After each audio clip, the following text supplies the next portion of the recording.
The room we are standing in was the Boone's kitchen. There are two ways that we can tell this is the kitchen, even if you took all the furniture out of the house. The first way has to do with the fireplace.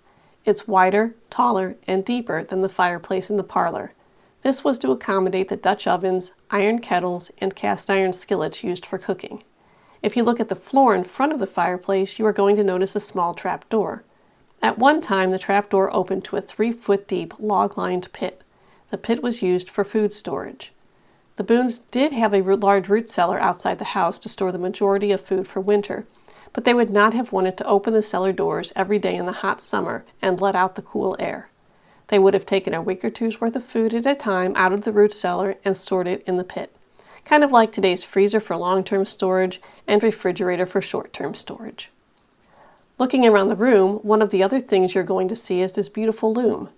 The loom lends itself to tell a story about Olive when she lived in Defiance, Missouri. Nathan and Daniel were away on a long hunt. Olive was wanting a place to put her weaving loom. She decided that a small outbuilding that Daniel had been using would be perfect.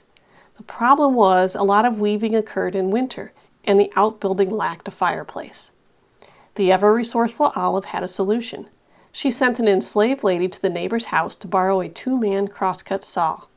Olive and the lady used the saw to cut a hole in the side of the building and then built their own fireplace. She would later go on to tell historian Lyman Draper that it was the best burning fireplace anywhere on the homestead.